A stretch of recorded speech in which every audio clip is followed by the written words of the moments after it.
What do you be doing? It's Borkatez here, and today we are back to reacting to some more of some SpongeBob theories. I know it's been a fat minute, but your boy has been cooking up a lot of stuff, and I think that this should be a monthly thing for reacting to some theories and SpongeBob theories, whatever theory you guys want your boy to react to.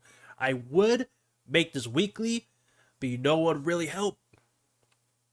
If you subscribe and hit that like button, that will help. But yeah, we're gonna be starting this with a SpongeBob theory, of course, called the Mermaid Man theory. Now, this is by someone called Scub. He actually commented on one of my videos, like asking me to react to his Mermaid Man theory. I was like, I got you, man. Like I'm gonna react to it. So we're gonna start out with this, and then we're gonna react to some more Alex Bale SpongeBob theories, because his stuff is really good. But we're gonna see what our boy Scub has to offer and what this Mermaid Man cope theory is. I don't know, but yeah, y'all, without no further ado, let's get straight into it. All right. Mermaid Man was never the hero you were made to believe. Behind Bikini Bottom's bravest lies a dark and mysterious past. A past which has cost the lives of many. A past which we will uncover right here, right now. Watch till the end, because this video will completely change everything you know about SpongeBob. This is a story of betrayal, manipulation, and corruption. This is the Mermaid Man theory. Oh, dang. Okay. Mermaid Man is a side character in SpongeBob SquarePants. He's one of Bikini Bottom's most respected individuals. And even now, many years after his prime, he is still widely recognized throughout Bikini Bottom. Sorry, this is completely like irrelevant, but I always wondered when I was a kid, I was like, why is there a human underwater? Why are there humans underwater? They can't breathe underwater. Why are they underwater? I realized, but then later on I realized, oh, they're mermaid men. So it took me a minute to, I hope I'm not the only one to realize that. I was just like, what the heck? Why are there humans breathing underwater? He is still widely recognized just throughout wanted to put Bikini Bottom. Mermaid Man spent his golden years protecting the fish of Bikini Bottom alongside his young ward, Barnacle Boy. Barnacle Boy. But there's always been a sense of mystery behind his motives and past. The dirty bubble. For instance, why did Mermaid Man and Barnacle Boy abandon their lives on land to go to Bikini Bottom? What gave... On land? So...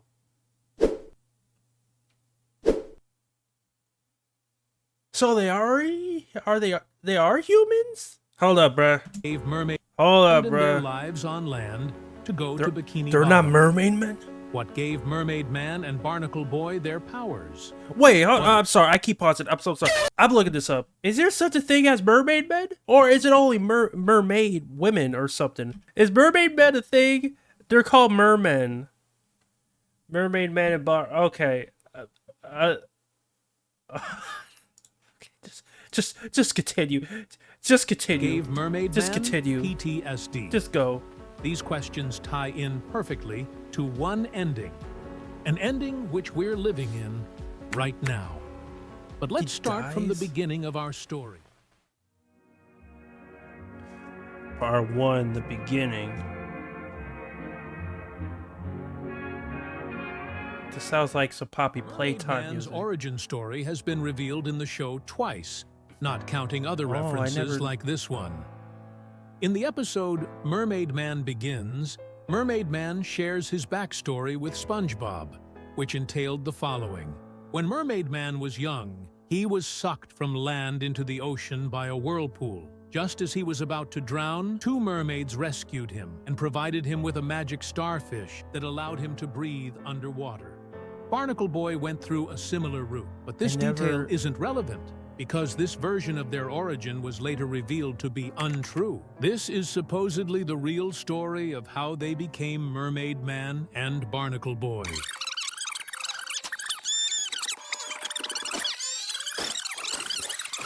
What the heck? What the heck? Why are they lightning on their butts?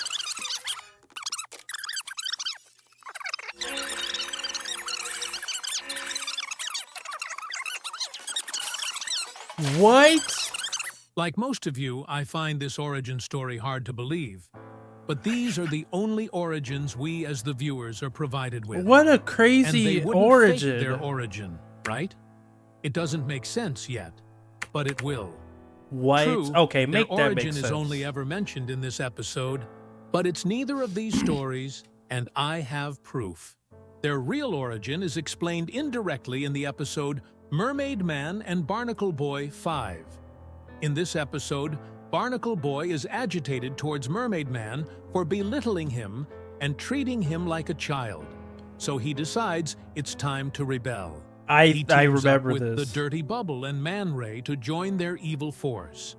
Mermaid Man tries to stop them, Dang, but why he's you have clearly big hole in his outnumbered. gut? So SpongeBob, Sandy, Patrick, and Squidward join Mermaid Man in defeating evil. Mermaid Man takes them to the Mermalair. Evil!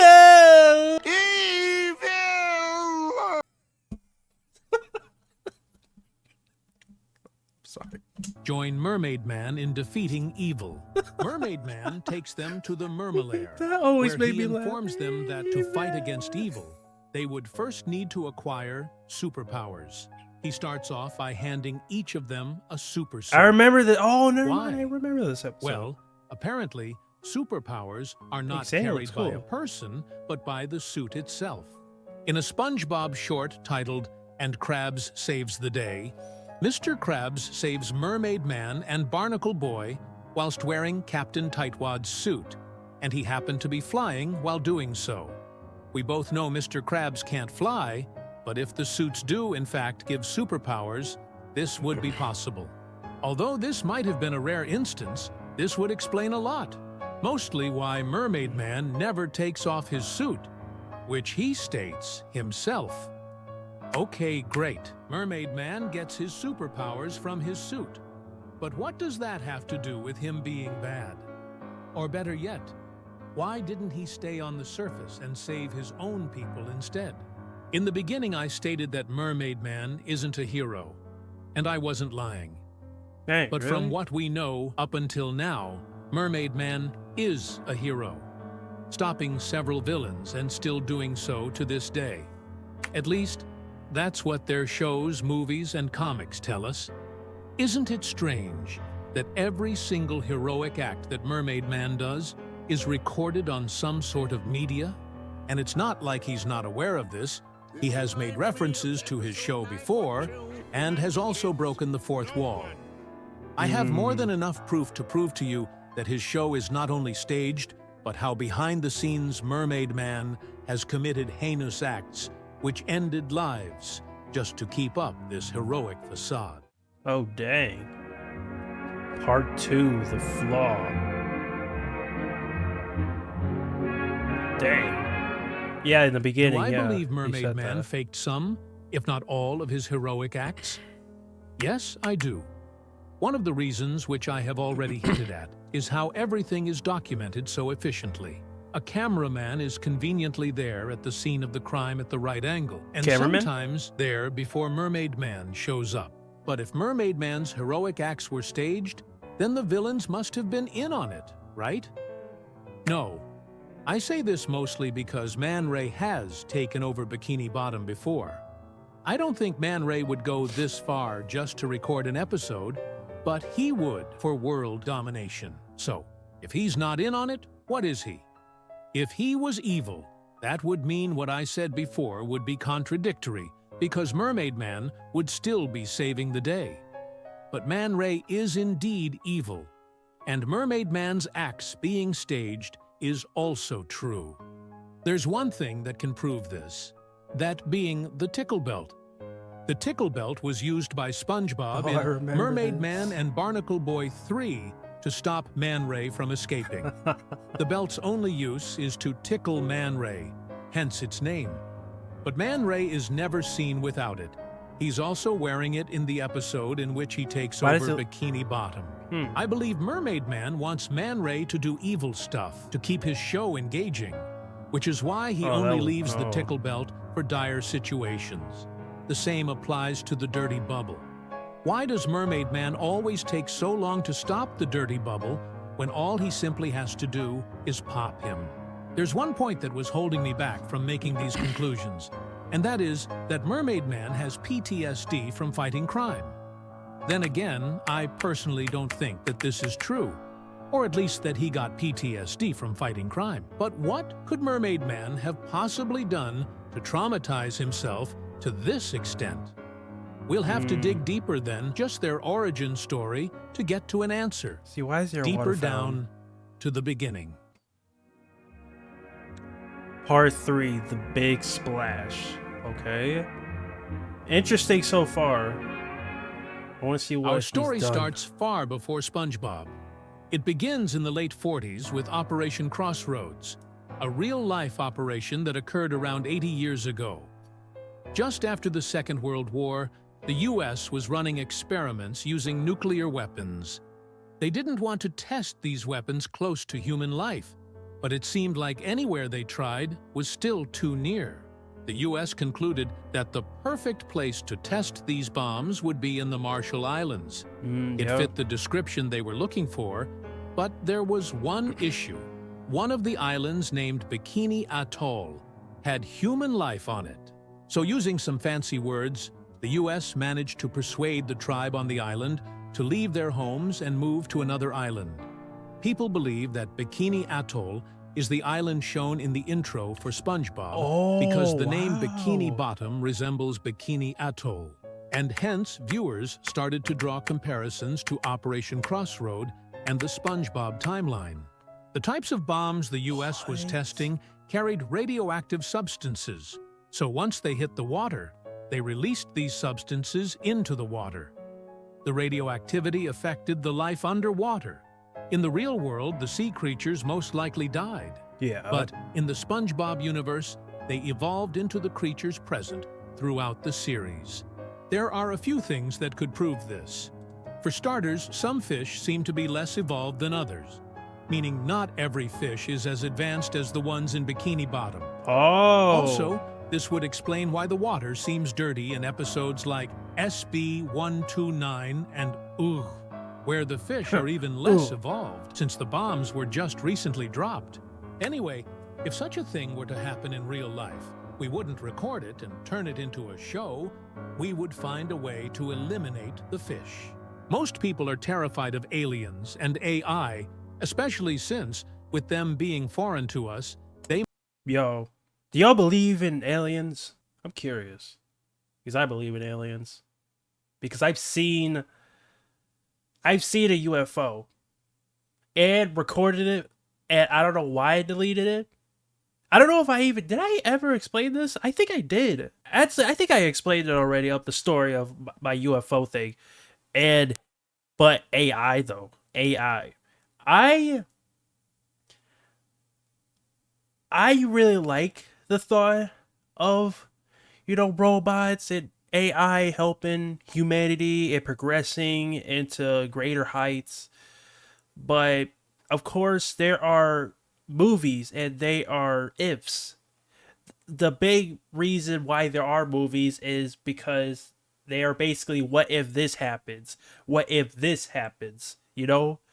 And there's a lot of movies where there are a lot of scenarios of like how AI can go out of control. And that's the part that scares me. And we have a right to be scared because, AI could do that stuff. Maybe. And that's why, we have to guide it to the right path. And obviously, I don't know nothing about that, but I like the idea of AI and stuff. It'll take me a long time to get used to it, and I hope that I live long enough to actually see robots actually maybe walking around, maybe flying, maybe at a home, maybe, friggin', I would like that. Yeah, I just want to speak on that. And I don't know. I just saw aliens and robots. You know what? And AI, especially since, with them being foreign to us, they might be capable of eventually overthrowing us. The fish were evolving rapidly to combat the radiation, so they imposed the same threat. I believe the U.S. wouldn't go down there themselves to eradicate these fish, so they built a robot to get the job done. A robot that was programmed to do evil, Man Ray. Two major reasons lead me to believe Man Ray is indeed a robot. One, he says to himself that all he's good for is evil, something he seems he is conditioned into believing, and two, his head is somehow detachable. Oh! Anyways, Man Ray was sent to Bikini Bottom to kill the fish. But the water was no longer clouded, the radiation was wearing off, and they were no longer evolving so rapidly. There wasn't much of a reason to kill them off anymore. In fact, studying the fish could have been a lot more beneficial. So they had to stop Man Ray before he destroyed everything. As I said, he is conditioned to be evil. Yeah. He was programmed that way. And the That's only like denying real way your to stop him existence. was by using physical force. But there wasn't much time or budget left to build another robot. So they sent a human. They of course sent him prepared with a special suit, which gave him capabilities to defeat the robot. One of them being aquatic respiration. This man was, of course, Mermaid Man. When Mermaid Man did stop Man Ray, he was seen as a hero. Knowing what I said, he wasn't exactly a hero. But the fish didn't know this. They didn't know what had ever happened on the surface. And so the humans started their little experiments. As the humans were conducting experiments, they kept the fish distracted using Mermaid Man and Man Ray. Eventually, the population of Bikini Bottom started to grow, so the distractions had to be bigger and better, introducing new heroes and villains and eventually creating the Mermaid Man cinematic universe. The narrator of this universe is this fish. We know this because have you guys... I follow him, I think, on like social media of like this fish is like a news anchor, and someone made like the fish like actually spread news in the actual world. I follow him, bro. I hope I'm not the only one that goes to him, like, you know, seeing like what's happening in the world. I use it as one of the ways. Their voices are the same, but there's always been something fishy Breaking about this news! Fish. The most obvious being the way he looks. The narrator, or the realistic like fish head, does seem to be somewhat evolved like the rest of the fish. But he's also normal looking. Yeah, he Even looks Mermaid like a fish. Man looks more cartoonish. The only characters that look like him in the series are on land. Now that I think about it, we've only ever seen this fish on TV, never in the streets as a civilian. As the population grew, they needed to keep the fish even more in line. And what better way to do so than to control the news? If they wanted to do so, they needed a fish. And the safest bet was to use a fake fish, which is where this guy comes in. As time went on, the heroes started getting attached to the fish and to life in Bikini Bottom. They were constantly being praised as heroes, but knowing they weren't must have made them feel guilty. They were guilty at the end of the day, but for more than just that. There's one character in the show which many might have missed, who seems a bit strange to me, that being the Chief. The Chief is a very minor character in SpongeBob, with only 2 appearances in the show's entirety. The Chief's role is to inform Mermaid Man of any crime that's happening nearby. But if everything so far is true, then he has no purpose. As I've said, I believe that not only are the heroes responsible for stalling the defeat of evil, but they're also creating it, and the Chief's character proves it. As I said, characters who look real are on land, and the Chief does, in fact, look real. So how would the Chief know what's happening underwater when he's so far away? And why wouldn't the people in peril just contact Mermaid Man right away? Another thing that further drives the point home is the bubble wand. The bubble wand is the only thing that can inflate the dirty bubble. Some quick thinking would tell you that once you pop a bubble, there's no real way for it to return unless you reinflate it. In this case, using the bubble wand, which is owned by Mermaid Man and Barnacle Boy. So they create so it must be them. I wish this was the end, but I believe it doesn't end there with the Chief and the bubble wand. I believe there's a lot more to this. Part 4, The Secret. That would have been... That was really good, but he said there's more. The Chief is the only real person in the show, except for this guy. And this guy sounds like this. Don't say another word. If that voice sounds familiar, Tom it's Kenny. because it is. Yep, dude, As you probably I know, was right there. this guy is the narrator of SpongeBob SquarePants, and he doesn't usually appear on screen. One of his more recent never knew appearances this. proves that the French narrator is also one of the people in charge of the SpongeBob SquarePants show. In the episode Feral Friends, Neptune's moon is exposed to everyone in Bikini Bottom, which de-evolves them. The narrator says this. I have been monitoring the behavior of the green moon all day. It is called Neptune's moon. Every 100 years, it de-evolves everyone in Bikini Bottom into primal fish. Which goes to show how he's more than just a narrator. Wait, is that Sandy? Sandy is the only remaining land creature which I haven't mentioned yet. So where does she fit in this puzzle? The answer has been in front of us this entire time. In the episode Chimps Ahoy, a few chimps come to visit Sandy to see her most recent inventions. In the episode, we find out that Sandy was sent to Bikini Bottom to make inventions. But not many believe this, since these inventions could have been made on land. And it seems unreasonable for Sandy to come down here just to create inventions. I agree with this, partially. I do believe Sandy was sent to make inventions for none other than Mermaid Man and Barnacle Boy. It's evident that Mermaid Man and Barnacle Boy are not very tall. This isn't genetic, and what leads me to believe so is Mermaid Man's belt, which is capable of shrinking. If he's like, okay, if he's like human, then why is he just as big as Squidward when he's a squid? But he's about to. And what leads me to believe so is Mermaid Man's belt, which is capable of shrinking anything. I believe it was used to shrink every superhero and villain, so they would be the same size as the fish.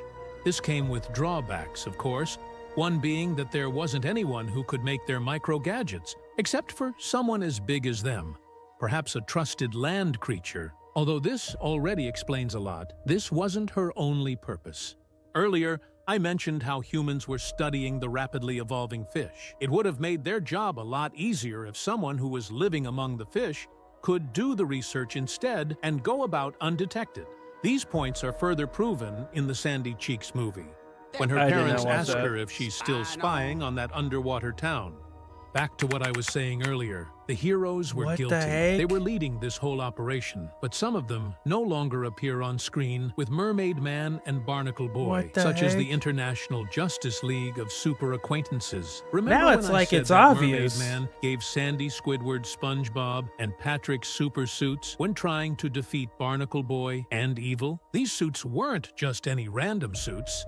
They belonged to the old Justice League. As I previously said, the suits carry the powers, the most important one being aquatic respiration. So, if they don't have them anymore, that must mean that they're on the surface, right?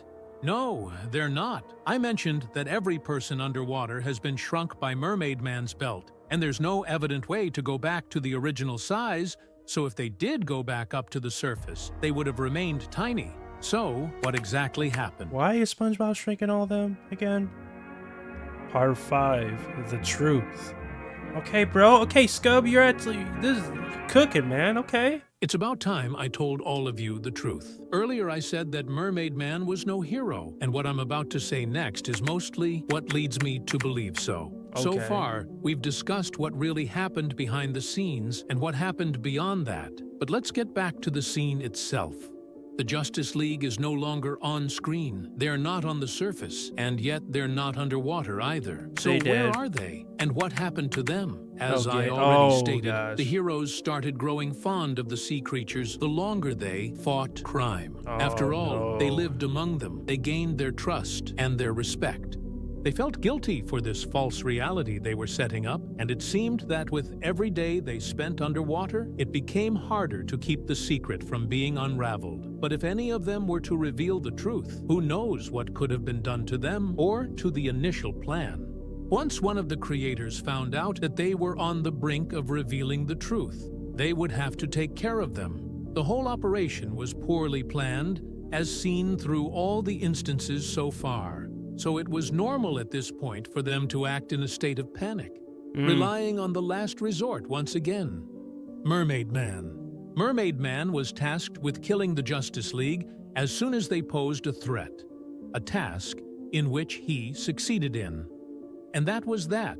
The experiments continued. Mermaid Man continued to fake his work without the League, but this event was anything but forgotten or brushed aside. This was a traumatic event for Mermaid Man. He already had a guilty conscience, but this was beyond anything he had ever done. He was guilt-ridden to a point that even if he tried to run away from his past, it would still catch up to him.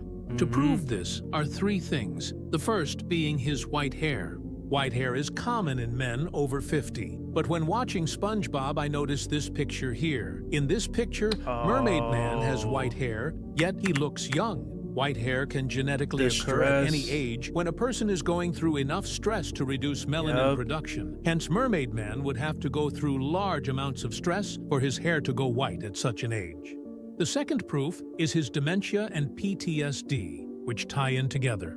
A person that has some sort of PTSD from an early traumatic event is twice as likely to develop dementia as they age. Mermaid Man seems to have gotten his PTSD from fighting crime. But whenever he's around his villains, his PTSD doesn't seem to be triggered, so it must be from another source. The final evidence to prove all of this lies in Mermaid Man's cave, the suits. It's likely that these suits were the only thing Mermaid Man could recover from their deaths. And if he did, in fact, kill them, it would make sense on why he has them. Part 6, The End. Oh my gosh, yeah, I didn't know Mermaid Man asking did yourself that. Why Mermaid Man didn't go ahead and also terminate Barnacle Boy. Who would kill their own son? That's right. Mermaid Man is Barnacle Boy's father. I always thought this was true, mostly due to how Mermaid Man treats Barnacle Boy. If this were true, it would explain why Mermaid Man and Barnacle Boy stayed at Shady Shoals together, even though they retired. Also, Mermaid Man has a picture of Barnacle Boy dating back to before he was even Barnacle Boy in his pocket. It must carry some sort of sentimental value for Mermaid Man, and if it were a picture of his young son, it would make sense why. Mermaid Man's guilt was eating him alive and doing too much damage to him that he could no longer handle, eventually leading to the retirement of both Mermaid Man and Barnacle Boy. They had to freeze Man Ray for good, pop the dirty bubble one final time, and hang up their capes. Until this happened. Until... Who lives in a pineapple under the sea? The creators knew how profitable Mermaid Man's show was. So, why not do the same? But for the surface world, they were spying on the fish either way, might as well record it. Alex Bale created this theory, and he goes more in-depth into it. He believes that the show SpongeBob SquarePants is a nature documentary filmed by scuba divers. Yeah, he did. I did watch that. Is a fan of SpongeBob, while at the same time, he's in the SpongeBob universe. He also states how they tried to make the show more interesting by interfering with the characters, such as in this scene. What's a gorilla doing underwater in the first place? Well, it's funny you should... I mean, George, they're onto it! I also believe SpongeBob's show was also a way to reintroduce Mermaid Man and Barnacle Boy, which is what they did. Somehow, just 2 episodes after their first appearance, the dirty bubble reappears. Then Mermaid Man and Barnacle Boy, for no apparent reason, trust these two to take care of their cave, which wouldn't make sense considering the trouble they put them through before. SpongeBob and Patrick, unsurprisingly, end up releasing Man Ray in this episode, and he gets away. I believe they intended for them to release Man Ray. Why else would they trust such an important place in the hands of 2 children? If you're still not convinced of all this, ask yourself this. Where were these heroes in situations like the SpongeBob movie when the fish needed saving? Why else would their origin story have been faked? And if you need any more proof besides the already undeniable evidence I have presented that they were doing this whole act for money and fame, they teamed up with their all-time greatest foe for a Krusty Krab commercial. One final thing, in case you're still in doubt that the creators of SpongeBob are also in charge of Mermaid Man and Barnacle Boy's show. Just look at the end credits for Mermaid Man's show. Quite familiar, aren't they? Yep. Now today, Wow. these frauds are still trying to cling on to their fame, to a past that was made up to begin with. All of this deception and lies started years ago, and it doesn't seem to be ending anytime soon. And all we can do is witness as the fish live their lives not knowing that everything they believe in is a lie. And that, my friends, is the Mermaid Man theory. Wow. Wow. Okay. That was a pretty good theory. Alright, Scub. Go and check out more of his theories. Like, he has more than that, but he wanted me to react to the Mermaid Man theory, and that was pretty good. That was pretty... All of these are pretty good. Like, literally, I will call out if, like, it just does not make sense. If something that's like, okay, you're reaching. But they have receipts. They have receipts. But, dude, that was really good. Okay, Scott, I'll give you a round of applause for that. All right. But now we're going to go on ahead to Alex Bale and react to some more of his SpongeBob theory. So let's go. All right, now we're at Alex Bale and we're going to be reacting to the Mrs. Puff theory. Looking at all these theories that Alex Bale has cooking up, I was like, Mrs. Puff? What could possibly be wrong with Mrs. Puff? She's just a driving instructor. Like, what's wrong with Mrs. Puff? Like, I want to know what's wrong with Mrs. Puff. And watch, there's going to be so incredibly crazy about her that I never even thought of in my existence. So, let's get into it. I want to know what's up with Mrs. Puff. Shout out to Alex Bale. The Mrs. Puff theory. What is wrong with Mrs. Puff? This is not Mrs. Puff. You may think she's just SpongeBob's boating teacher, but you'd be very, very wrong. For years, she's been running from her dark and mysterious past, but it's finally caught up to her. And behind it all is a mastermind who's been secretly controlling her life and psychologically torturing her. If you guys thought my last two theories were mind-blowing, get ready for my biggest conspiracy yet. This is the Mrs. Puff theory. What? Now, a lot of people have been asking, Alex, how do you come up with these crazy conspiracy theories? Well, I always start these theories by looking for the moments in the show that seem to be implying more than they're letting on. Like I've said before, SpongeBob is a weird show with lots of abstract humor, but I can usually understand the intent the writers had behind a weird joke. But then there's stuff like this. Oh yeah, I forgot about that. I still remember how to do this. What, she says that? Oh. Yeah. And it's so confusing and weird that it feels like the writers are trying to imply something beyond just weirdness for the sake of comedy. And nowhere in the show is there more of these moments than with Mrs. Puff. And once I started looking into it, it led me down the deepest rabbit hole I've ever seen from this show. So, let's begin. Yeah, there's also a big segment in this video, so let's do it. Part 1, Mrs. Puff's dark Mrs. past. Puff is a boating school teacher in Bikini Bottom. She's passed all of her students except for one, SpongeBob SquarePants. He's taken her driver's test hundreds of times, and he always ends up failing it and causing destruction and chaos that usually ends up with Mrs. Puff going to jail, despite it not really being her fault. We also know that she was once married, I remember but her that. husband She got was killed done by dirty. fishermen. That's my driving teacher, Mrs. Puff. Mrs. Puff? Oh, she's married. Oh no, Mr. Krabs. We never she's single. see it. Then what happened to Mr. Puff? Oh, She doesn't like to talk about it. That. Throughout the show, there are moments like this that seem to be hinting at her having a dark, mysterious past. And in Season 2, I Episode forgot 10, about No that. Free Rides, we get the biggest clue about who Mrs. Puff really is. Yep, After SpongeBob fails the driving test yet again, Mrs. Puff has just had it with him and ends up just giving up and giving him his license even though he never really passed. She quickly realizes that this is a horrible idea and he'll probably end up destroying the entire town. Yeah.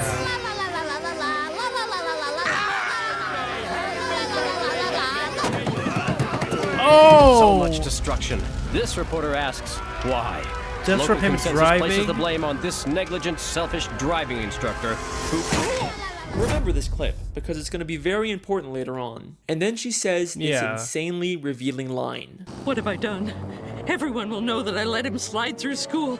I'll have to move to a new city, start a new boating school with a new name. No, not again.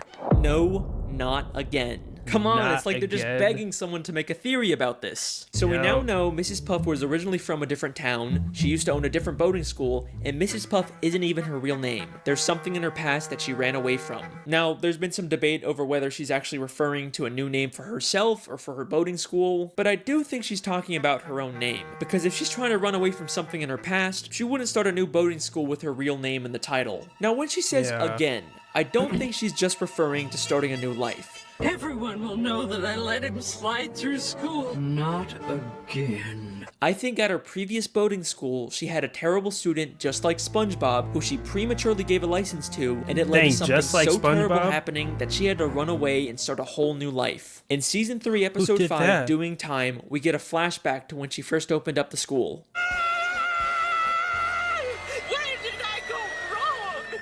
I remember that. With the opening of my new boating school, I pledge that as long as a student is willing to learn, I shall never give up. Hi, I'm SpongeBob SquarePants. With the opening of this new boating school, let's keep in mind that this is not her first boating school. Maybe the whole reason she's making this pledge now at her second school is because she gave up on a student at her previous school, and that led to her having to run away and start a new life. She's pledging to never make the same mistake again. Now let's skip ahead to one of the newer episodes. Season 12, Episode 21, Lighthouse Louie, where Mrs. Puff has SpongeBob organize all the stuff she keeps in the school's lighthouse. There's lots of interesting things hidden in the background, but the first thing that caught my eye was this file labeled Mrs. Puff. It makes sense for a teacher to have files on all their students, but why would she have a file about herself? But let's remember, she's not Mrs. Puff. That's a fake identity she created. And I'm willing to bet all of her fake identification documents are in this file. I think I know what he's gonna say. This is actually the file from Mrs. Puff You're Fired that shows all the time she's failed to pass SpongeBob. But let's be honest, this was the least impressive evidence in this lighthouse, so I think it's fine.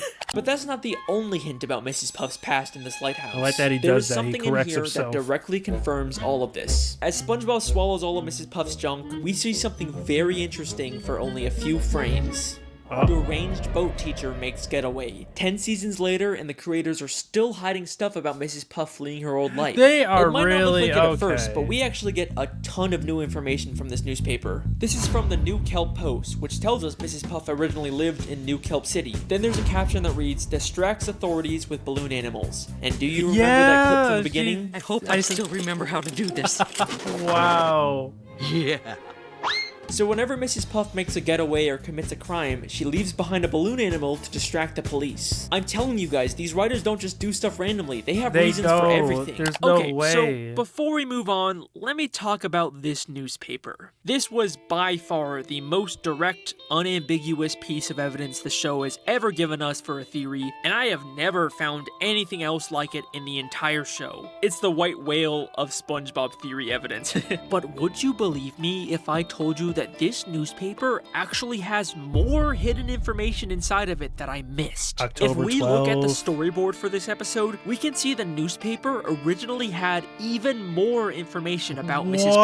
Puff. Obviously the big one, we now finally know Mrs. Puff's real name.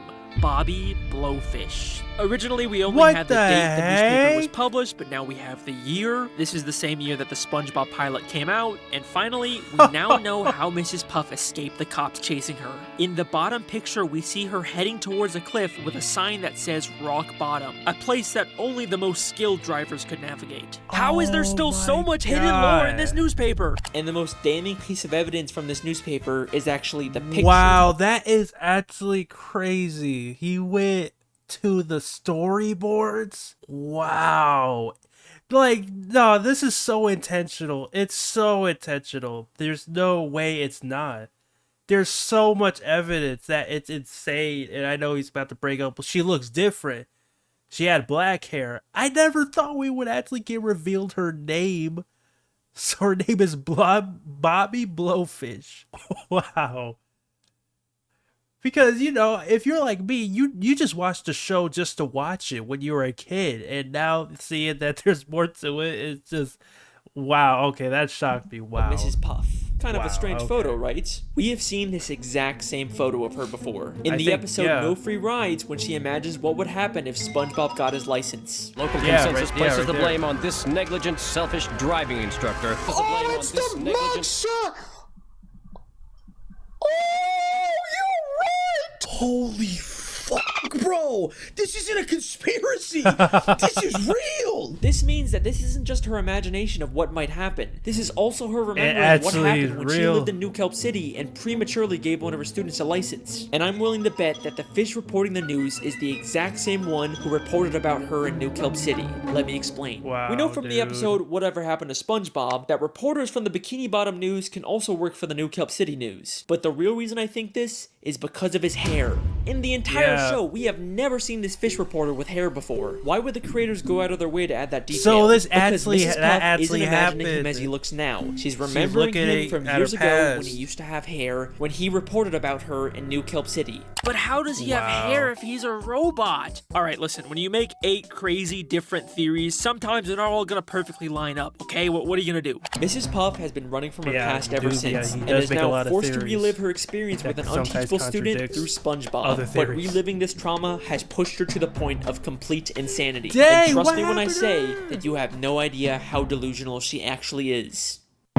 Dang, she just go to therapy. Part 2, the insanity of Mrs. Puff. Another running gag throughout the series is Mrs. Puff's occasional nervous breakdowns or moments of insanity because of SpongeBob, and they get more severe as the show continues. At first, she did care for SpongeBob, but in the newer episodes, she literally tries to kill SpongeBob just to get him out of her life. Dang, Even what SpongeBob just happened walking up to to her her? gives her severe PTSD. That is crazy. Hi, Mrs. Puff. Hit the brakes! SpongeBob! Watch the tree! Laugh! Wait, Mrs. Puff. We're not driving. But these mostly seem like That is just one-off sad. moments, and for the most part, Mrs. Puff is still a functioning member of society, right? I'm going to SpongeBob, show like- you that she's actually much more insane and delusional than you may think. And some of the Okay. episodes she's in take place entirely in her own head. If we're talking about how insane Mrs. Puff is, there is no better place to start than the episode Doing Time. Once again, SpongeBob fails the boating test and causes destruction and chaos, which leads to Mrs. Puff going to jail. SpongeBob keeps breaking into jail to try and bust her out, but Mrs. Puff actually prefers being in jail over teaching him. Yeah, We like, actually- like she doesn't have those, like,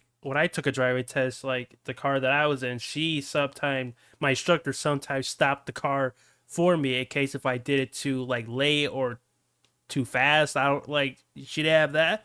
Yeah, that's probably your fault.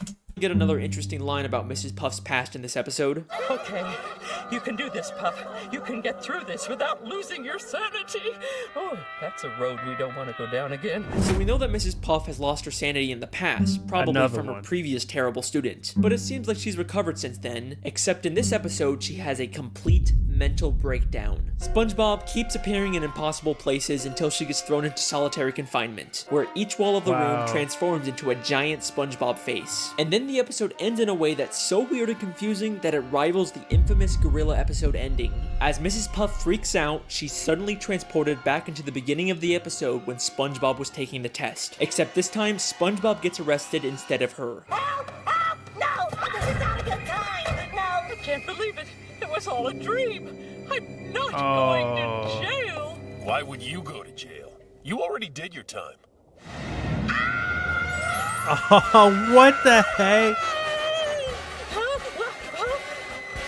Forget it. So what's really going on in this episode? yeah, what's Was real? the ending all in her head? Is Mrs. Puff just caught in an endless loop? I think this entire episode is inside of Mrs. Puff's head, and she's actually on the outside the whole time, but she's been imagining herself inside of prison. I can Wow. explain. Listen closely to what the police officer tells Mrs. Puff. You already did your Not time. going to jail. Why would you go to jail? You already did your time. Why would you go to jail? You already did your time. And then revealing she's still in a prison uniform despite being on the outside. So this scene is obviously inside of her head, which means everything we see is symbolic. And if we can understand the symbolism of it, we can understand what's really going on with Mrs. Puff. Notice how she's suddenly wearing a black and white striped prison uniform, even though the entire episode she's been wearing this orange jumpsuit. Why would the creators go to the extra effort to draw a whole new prison uniform for her? Well, we've seen her wear this black and white prison uniform before. The very first time she went to prison back in season 1, episode 7, Hall Monitor. What so the when the police heck? officer says, Why did I "You've not already remember done your this?" time, he's referring to the first time she went to jail. But why is she still wearing that uniform outside of prison? Well, she may have gotten out of jail, but she was by no means free. Having to teach Yep, she's SpongeBob always is a in prison in prison. itself. And she Yep. manifests that by believing she's in jail and wearing a prison uniform despite being on the outside. This entire episode, every time SpongeBob magically appears, appears is all inside of her head. She is completely delusional, and hints that she's experiencing these hallucinations don't stop there. Just 6 episodes later, she goes to a house party SpongeBob throws, and while everyone is talking and having a good time, in the background we see she's literally sitting by herself talking to an ice sculpture of SpongeBob. You can't tell me this isn't intentional. I mean, look at this. No way, bro. No way, bro. Way. You're lying. You're lying. You're lying. That is insane. That is actually insane. Now, back in the episode No Free Rides, there is a very strange picture inside of Mrs. Puff's home. It's a picture of Mrs. Puff inside of a picture of Mrs. Puff. You can't make this up. Puff creating an infinite loop. This is something that has confused SpongeBob fans for years. But like everything in the show, there is a reason for it being there. One of the SpongeBob storyboard artists actually called it the biggest mystery in the entire show. If you think about it, this is just like the end of Doing Time, where she's stuck in an infinite loop of SpongeBob. Dude, if you have someone from the actual SpongeBob production team call out on your stuff, then you are cooking up something, and there's some to it. Even the storyboard guy, like, what? Test, because it's all symbolic of what her life is, just an endless cycle of SpongeBob taking the test and failing, and no matter what she does to try and escape, she always ends up back in the same place at the end of the episode. Get a new so this job. picture is another symbolic manifestation of what she's feeling. We even see another one of these pictures all the way in season 9, episode 5, Bumper to Bumper. And hey, we got another one in season 13, Potato Puff. This is something that the show is consistently alluding to. Mrs. Puff is an unreliable narrator, and anything we see with her could potentially all be inside of her own head. In fact, I believe I found another episode that takes place inside of her head. In season 9, episode 17, SpongeBob Long Pants, SpongeBob goes to a different boating instructor and actually gets his license. But as soon as he does, we briefly cut to Mrs. Puff waking up. You pass. I finally got my driver's license! Lock your doors, bar your windows, it's the end of the world! Now, this seems like it's probably just a throwaway gag where Mrs. Puff somehow senses that SpongeBob got always his want you license, think and it it's a causes her to gag. wake up and freak out. You know, it's a good bit, it's funny, but I have a question. If the joke is that she's supposed to be waking up at the exact time SpongeBob gets his license, how come she wakes up at night when SpongeBob clearly gets his license during the day? Because this entire episode actually takes place inside of Mrs. Puff's head, and this is the only part of the episode in the real world.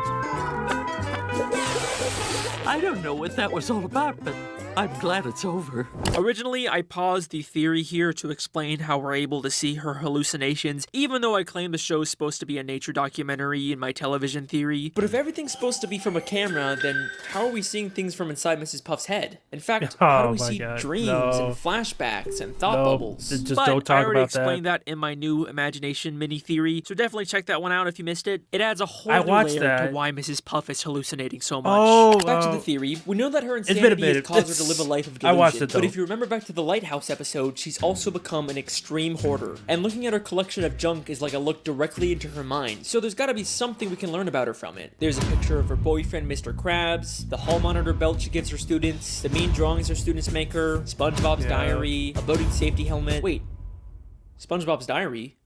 Why does she have SpongeBob's diary? The last time we saw that, it was safely put away in SpongeBob's library. What's it doing in her lighthouse? And why does she have Squidward's painting? And a table from the Krusty Krab? And SpongeBob's bike?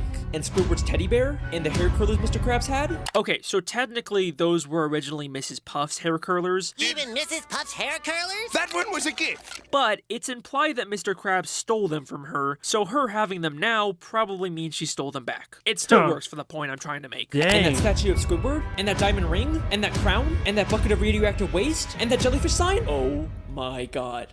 Mrs. Puff is a kleptomaniac. Mrs. Puff has been stealing from everyone in Bikini Bottom. I can even prove that her pet snail from season 3, episode 19 was stolen. My snail is up a tree. I've had her since I was a little girl.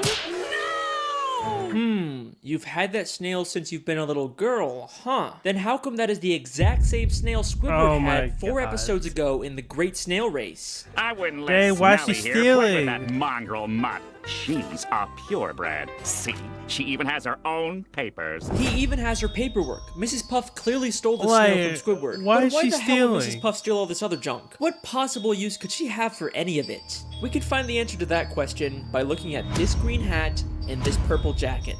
These were gifts Mr. Krabs bought her on their first date, but she ended up feeling uncomfortable receiving them and gave them back to him. I'm afraid I just don't feel comfortable accepting all these gifts. Except apparently she's not too uncomfortable to steal them back Yeah, afterwards. she So is clearly back. Mrs. Puff isn't stealing this stuff because she wants to use it. She just steals for the thrill of it. Maybe stealing things is her way of coping with the insanity Dang, of I her thought everyday she life. was- And remember, okay. this isn't the first time she's gone insane. You can get through this without losing your sanity. Oh, that's a road we don't want to go down again. In fact, I have reason to believe that she started stealing things way back whenever she first went insane. I hope I still remember how to do this. I don't think she's just talking about remembering how to make balloon animals. She's probably also referring to remembering how to steal a boat. And if that's not enough for you, in a SpongeBob comic book, she What actually the admits heck? that she used to rob banks, and she wears Well, I the guess it's exact back to same robbing ski mask. banks. Ooh, and we Bruh. can see the ski mask in the newspaper storyboard. Yep. That's cool. Mrs. Puff lives a completely delusional and miserable life, all because she has to teach SpongeBob how to drive. It's led her to steal from the people she cares about and completely disassociate from reality. But that Dang, begs a I very feel important bad question. for her. If SpongeBob is causing her life to be so miserable, then why does she even keep teaching him? Yeah. After all the destruction and pain he's Do caused, something she'd else. totally be justified to expel him. Right? I mean, she Yeah. will literally try and kill him so she doesn't have to teach him, but for some reason she can't just expel him. It's almost like there's someone forcing her to teach SpongeBob. Oh my gosh. The mastermind. Back to the episode No Free Rides. After prematurely giving SpongeBob a license, she steals his boatmobile so he can't hurt anyone. In the end, this causes her to get arrested and go to jail, but then SpongeBob tells her this. And besides, the warden says she'll let you go early if you do her a favor. What's that? Free driving lessons! She'll get to leave prison early if she gives free driving lessons. That seems like an oddly specific requirement. And that's not the Who only is time this this gets mentioned warden? either. In Season 9, Episode 5, Bumper to Bumper, we get this scene. If only SpongeBob could pass his boating test, he'd be out of my life once and for all. Unfortunately, I keep getting reminded of the consequences if I get too angry with the little nuisance. Consequences. Are you telling me that if she refuses to teach SpongeBob specifically, she'll be violating her parole and get sent back to jail? Why does the prison Like, even care if what? Mrs. Puff teaches SpongeBob? Is it just part of some weird community service? But things start to get really suspicious at the end of Season 7, Episode 5, Summer Job. Once again, Mrs. Puff ends up in jail, but this time she's forced to go to a prison boating school. Oh, wow! A driver's education class! Good day, class! I must be having a nightmare! What's he doing here? Dear Mrs. Puff, I'm following in your footsteps and got a job as a driver's ed teacher for the summer. Who in their right mind would hire SpongeBob to do this after he's What? literally This is destroyed the city torture. countless times while driving? Is this just another one of Mrs. Puff's delusions? Or is the prison intentionally forcing her to be around SpongeBob just to torture her? I mean, look at the way the guard forces her to sit there and listen to him. Get me out of here! I know, that's sad. And look at that evil smile he has as he watches her endure this torture. There is Yeah, something what the very heck? strange going on with this prison. Then, in Season 10, Episode 8, The Getaway, Mrs. Puff meets a criminal named Dorsal Dan and starts to get romantic feelings for him. This is also while she's still dating Mr. Krabs. Shame on you, Mrs. Puff. That At is the end of the episode, crazy, they both no. accidentally land in prison, and the warden puts him in solitary confinement. Warden, That's I the found this warden? one pulling up outside the prison. Dorsal Dan, a notorious getaway driver. Toss him in the clink. The clank. I'll wait for you, my little tenderfoot. Well, She shame on says you. Tenderfoot here, by the way, because he was really good at driving. A lot of people thought she said something else. In or out of jail, this prison will stop at nothing to Bro, make how do sure you- she is oh my alone God. and miserable. But why? Who's behind all of this? Why would anyone care this much about torturing Mrs. Puff? Who's the mastermind pulling the Uh-oh, strings? this might be revenge. Well, maybe it has something to do with her old life in New Yep, Kelp it City. must be maybe she revenge. crossed someone and they've been plotting their revenge ever since. But I've looked at That's the only every thing. single frame of New Kelp City, and there is nothing connecting it back to the prison. I've looked literally everywhere, and there's not a single person from the city that has anything to do with there's Mrs. someone. Puff. Well, I mean, maybe except for the literal warden of the prison she's being kept in. He may be hiding slightly off screen, but that is clearly the same warden of the Bikini Bottom that's prison. the warden, and this isn't right? some random background character that the show reuses all the time. He is a very distinct character. You can call me out on the Squilliam video all you want, but not this time. I've got some new thoughts on this mastermind warden theory, but I'll save them for the next mini theory. But wait a second. Dang If the warden was now I gotta originally watch from the New mini Kelp City, theory. then he'd probably know about Mrs. Puff's dark past and her true identity. So why hasn't he exposed her? He's just kept quiet about the fact that one of his inmates is just living a secretly completely torturing false her. identity. She'd probably even get more prison time when they find out who she really is, so why hasn't he said anything? This is where things get very interesting. So, we know Mrs. Puff prematurely gave a student at her original boating school a license, and that led to them causing chaos and destruction. Maybe this student accidentally did something terrible to the warden, and he's blamed Mrs. Puff ever since. Whatever happened was so terrible that it caused him to move to Bikini Bottom and get a job as the warden of the town's prison. And to his surprise, he finds out that one of his inmates is actually the person he blamed for that terrible thing happening. This works out perfectly for him. He can finally get his revenge on Mrs. Puff by making her life miserable. All he has to do is reveal her dark secret, and she'll be stuck in jail for much longer. Except for one small issue with his plan.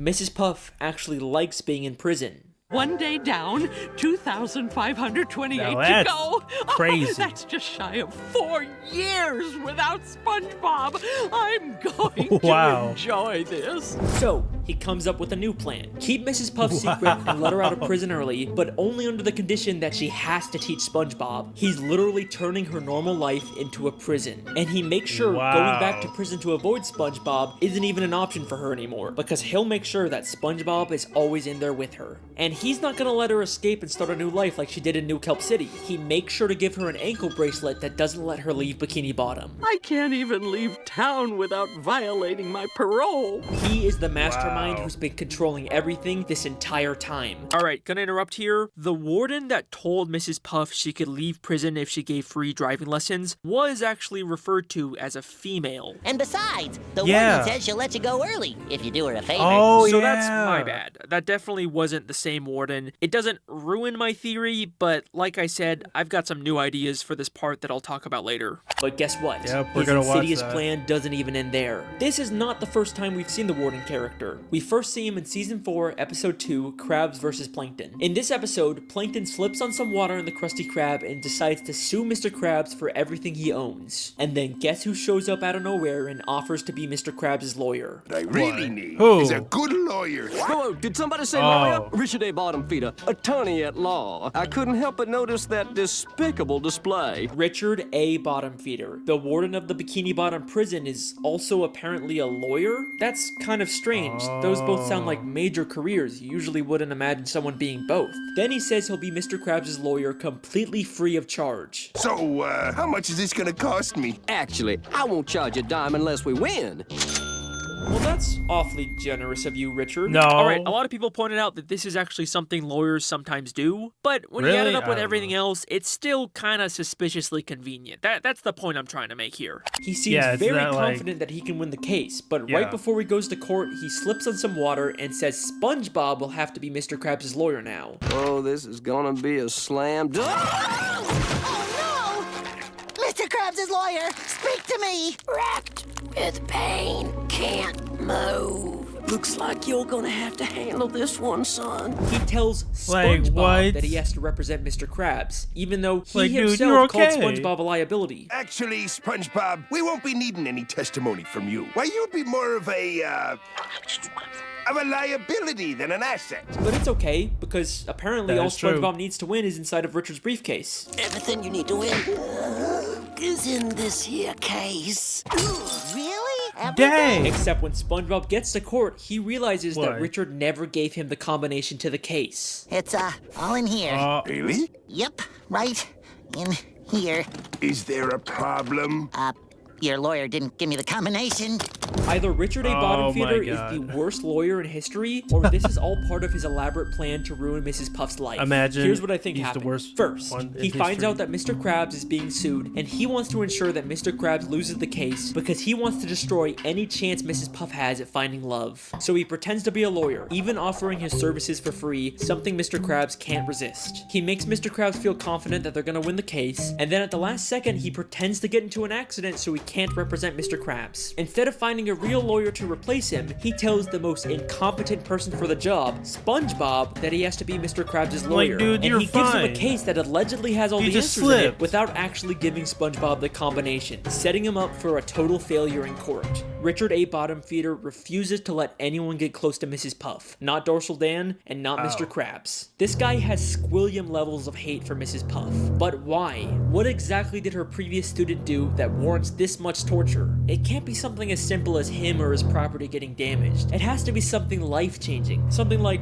losing a loved one because of the student's reckless driving. And I think the Dang. show gives us Yeah, one that- last yeah, that hint dude about died. who this might have been. All the pictures of Yeah, Mrs. Puff's landed on. house are very meaningful to her. She's got photos of Mr. Krabs, her pet snail, and of course those infinitely looping photos that told us so much about her mental state. But there is one more photo in this house that might be the key to this entire conspiracy. In season 12, episode 14, There's Plankton's that old guy. chum, we see a photo of someone we've never seen before on Mrs. Puff's wall. There's some surprising similarities between this Yeah, the character tie. and Richard. The green That's probably the color, only the thing. red bow tie, Yeah. the overall fancy, serious appearance. It clearly isn't the same person, but maybe this is someone related to Richard, like a father, a son, or a brother that Mrs. Puff's former student killed. And the reason she keeps a photo of him up is to have a permanent reminder to never make the same mistake of giving someone a license who doesn't deserve it.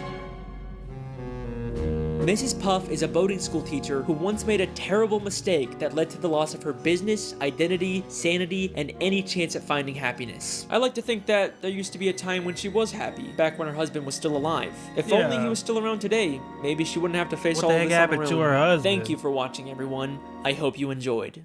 Is what I would say if I Alright. was done, except Yep. her husband is still alive. Wait, what? In the SpongeBob movie, SpongeBob and Patrick travel to a gift shop named Shell City that's full of dead fish turned into knickknacks and I'm trying to ornaments. remember. Except they end up setting off the smoke detector, Yeah, and which then they come activates alive. the sprinkler system and brings all the dead fish back to life, Ah! including a very familiar-looking pufferfish hanging from the ceiling. Mr. Puff is alive.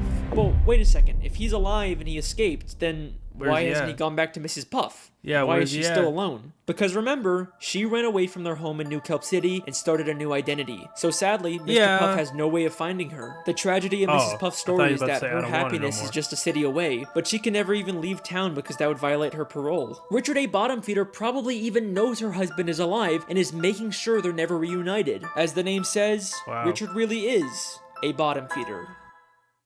Oh wow! Really Is it a excited day? because we get to talk to the voice of Karen today, Jill Talley. I love trying to make sense out of SpongeBob. My adorable nephew called me up and he just was like, Jill, do you know about this? What do you make of this? Like, what do you think about this Mrs. Puff? And I didn't know what he was talking about. It was like a fever dream because I wasn't aware of all the conspiracy stuff. So all I'm hearing on the phone is criminal, past clues. And I'm going, what is he talking about? I said, I'm going to look into it, Frankie. So then I went online and I started looking at it and it was Oh, yeah. fascinating. I was Oh, yeah. in. I was going, I want to know too. Wow! Like even they're like, Waiting. what the I heck? was This is yeah. interesting. I was going, I want to know too.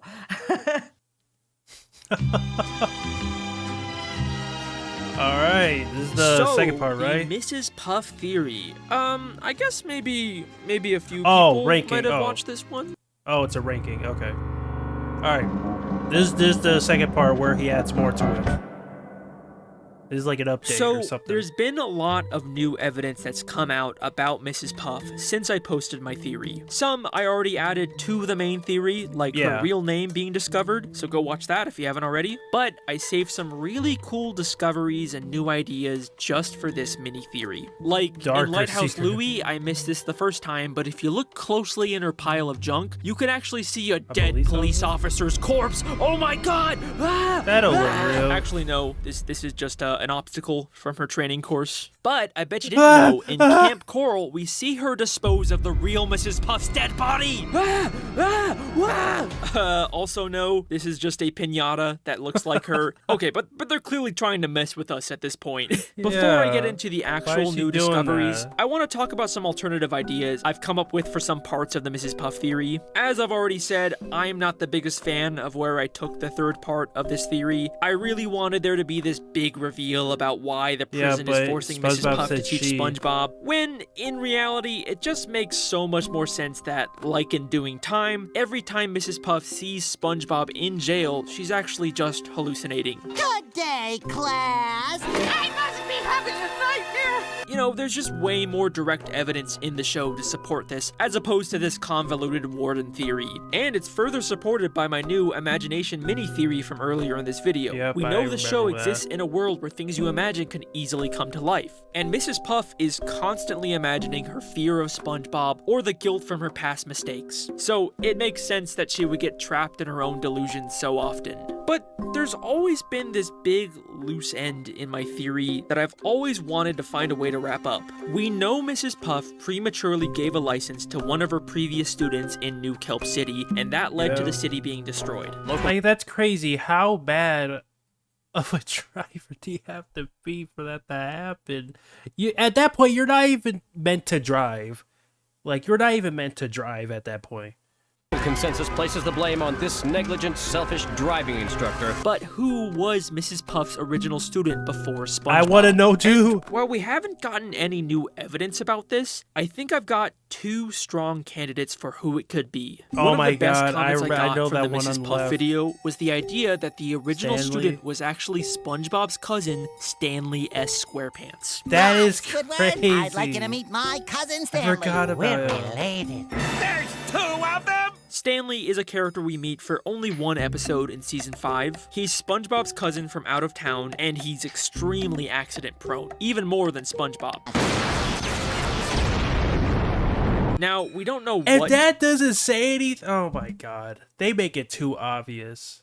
Like, he's like SpongeBob, but like times 10 in Disaster. town he's from, but we know his Uncle Sherm sent him away because he was too destructive. So he totally fits the idea of Mrs. Puff's former student that probably destroyed New Kelp City. It would also add another layer to why Mrs. Puff is so tortured by SpongeBob specifically. He would literally look and act exactly like her former student. There's two of them! So yeah, I think this is totally plausible. Great comment. The only thing that kind of holds this theory back is the lack of any actual concrete connection between Stanley and Mrs. Puff. Like, unfortunately, they're never in the same episode. It's but only for one episode. I think I have another possible candidate for this mystery student. Who is that? Someone who we actually see interact with Mrs. Puff. In the Mrs. Puff theory, I theorized that the entire episode Doing Time was all imagined by Mrs. Puff, and everything we see, even small details like her changing prison uniforms, are symbolic for what's really going on inside of her head. But if that's true, then what does this random other prisoner that keeps showing up symbolize? Hey there, Puff Mama. What's today's grub? Hi, Donna. It's chilly. I wouldn't have thought much about it if it wasn't for this very interesting moment where she returns at the end of the episode. What? It's just my imagination again. So what's for dinner tonight, Puff Mama? Chili? I think this could be implying that Donna is Mrs. Puff's original student. We see her driving Mrs. Puff's boat in a free-fall crash, just like her old student probably also did. And then she literally gets replaced by SpongeBob. So what's for dinner tonight, Puff Mama? Chili? They're passing it on to just be nothing, but they always pass it on to be just nothing. Like, okay, he's just sitting there, you know, like he's from like the prison and stuff, and like she talked to him, so you know. But if you look deeper into it, like it's really connecting. Like it's really implying that is what I'm saying. Like I see why he makes so many theories, because there's no way that these, like the storyboard, like the whole production, like this isn't not intentional. You know what I mean? Like there's no way, bro.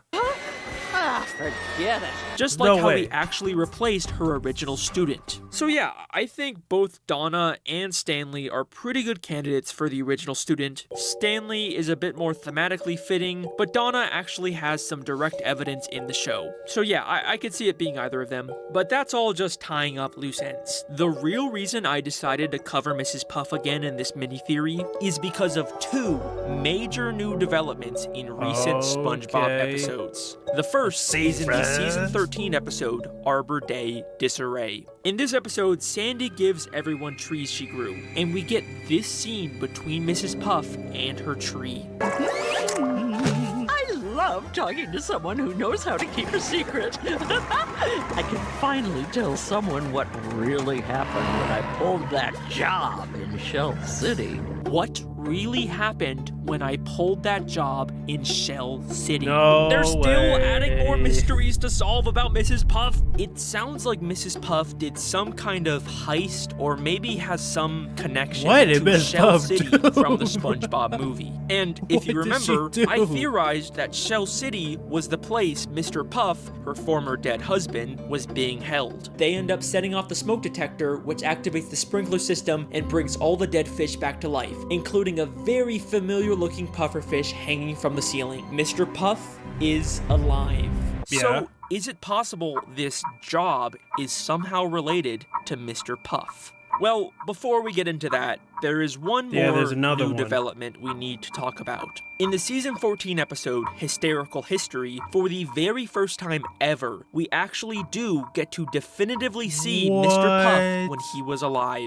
Bikini Bottom's own titan of industry, Mr. Puff, ran the first successful boat assembly line. So, this episode is just a bunch why of are we just flashbacks implying from that that's Bikini Bottom's history, her and we husband? learn that Like, Mr. Puff aren't was there actually other a wealthy businessman pufferfish? who ran a boat factory. And Sandy later confirms that this is all actually well, it true. is a boat This isn't just factory. a story SpongeBob made up. Now, Mr. Puff looks and sounds a lot like Mrs. Puff. Speed up, line number 5. And the other flashbacks in this episode seem to be about ancestors of our main characters. So maybe this is actually supposed to be just a relative of Mrs. Puff, Yeah, not her maybe. dead husband. But remember, Mrs. Puff is not originally from Bikini Bottom, and we know her last name isn't really Puff, it's Blowfish. So this is most likely her former husband, Mr. Puff, before he died. And unfortunately, this does seem to disprove my Mr. Puff theory, because he clearly looks very different than the pufferfish we see in Shell City. But I bet even if- you that the SpongeBob production is watching Alex Bale and just making it more like interesting and making it more like what the heck and more off course. They're trying to throw everything off or something, or they're just like just going along with it. I don't know, but that's actually this cool. pufferfish that the wasn't production Mr. is Puff, I responding don't and think stuff. I was wrong about Mr. Puff being at Shell City. The fact that he's shown as a dried up, hanging pufferfish with googly eyes is way too similar to be a coincidence. And then there's the fact that they just confirmed Mrs. Puff has some sort of history with Shell City specifically. I think Mr. Puff was Shell abducted City- and taken to Shell City, but the reason why we don't see him in Is the that Shell SpongeBob City? movie is probably because he was already sold to someone else by that point, meaning he That's was sad. unfortunately never saved by SpongeBob. So that leaves us with one final question. What was the job Mrs. Puff pulled at Shell City, and what does it have to do with her husband's death? Well, my first guess is that this job was some sort of rescue mission to save Mr. Puff from Shell City and she failed. But listen to how she talks about it. I can finally tell someone what really happened when I pulled that job in Shell City. Whatever happened at Shell City, she's happy about it. In fact, it's kind of Yeah, a she's like sinister, pride about nefarious it. happiness. What really happened when I pulled that job? She's not devastated that her husband was lost forever. She's happy man. about it. I never really considered this before, but could Mrs. Puff actually be responsible for her husband's death? Did Mrs. Puff kill her husband? I mean, we know Plankton sold Neptune's crown to Shell City. I just wanted to say thanks again for selling me the crown. I sold it to a guy in Shell City. So it does seem possible to arrange for this kind of thing to happen. And Arbor Day Disarray ends with Mrs. Puff's tree ratting her out to the police. What? Hello, police department? I got a lead on that Shell City job. I gotta go. Why would the Bikini Bottom police care about something she did at a human gift shop? I mean, they didn't care when SpongeBob stole from there. The only explanation is that she wasn't stealing from humans. She was giving them something or someone from Bikini Bottom. Mr. Puff. Wow. Mrs. Puff arranged for fishermen to kidnap and kill her husband. That's what really happened at Shell City. But why? Well, other than Mr. Puff kind of seeming like a jerk who mistreats his employees, he's also very wealthy, which means that when he died, in a way that can't be traced back to Mrs. Puff, as his wife, she would inherit his money. Which explains how Mrs. Puff, who previously had to abandon her entire life and start over from scratch in Bikini Bottom, could afford to open a massive boating school. Maybe this was her plan all along. Get close to some rich jerk, marry him, and then have him killed to inherit his money. These little breadcrumbs they've given us have told us so much more about Mrs. Puff's past. But also, maybe, just maybe, her future as well. Mr. Puff was portrayed as a greedy, unethical capitalist who only cared about money, even at the expense of his employees. And does that remind you of anyone else in Mrs. Puff's life? Who? Unhand that penny or the arm comes off! Keep on trucking, SpongeBob! How could you trade Is Mr. Krabs gonna die? 62 cents? You think I could have gotten more? If she did it to Mr. Puff, who's to say she's not planning to do it again to Mr. Krabs? Maybe this is the entire reason why she's dating him. Let's just hope Mr. Krabs isn't planning on getting married anytime soon. Oh, yeah. The imaginary doppelganger Mr. Krabs, that is. And I remember what he said. Mrs. Puff Theory, Part 2. Oh, dude. Oh my god. Man, that was a good theory. Like, it's crazy. Just there's no way they're not intentionally putting out these breadcrumbs. There's no way they're not intentionally putting this out. Like, it has to be true because it just makes sense. That's the thing about these theories, is that they make sense. Like they're not too far-fetched. They're not too far off. They make sense. And that's what really like brings me back to this. Like, it makes sense. And I'm joining the Cope Nation because I'm like, I want this to be true. That would be awesome. Yeah, unfortunately, we just reacted to 2 theories. They're pretty long theories, to be fair. Like, I didn't expect the Mrs. Puff theory to be that long. But we'll come back to this video and watch all these other theories. Like, there's one called the evolution theory. There's one called the human war theory. I already watched Neptune theory. Grandpa, I already watched that. I already watched the Goopy Goober theory. I actually watched it on a stream, so I'm not going to cover that again. And then Squidward Director, Robot Invasion. Just Robot Invasion. See, there's so many other ones that I need to react to. And again, I'll keep reacting to these and make it like monthly. But yeah, y'all. If you guys want me to react to any different theories, or if you guys have any suggested theories, it doesn't have to be SpongeBob. It could be other theories. Let me know. If you think I would really dig it, then please let me know because I want to know. But yeah, y'all. I hope you guys enjoyed this video. Please like and subscribe. I hope y'all have a blessed day, and I'll see y'all in the next one.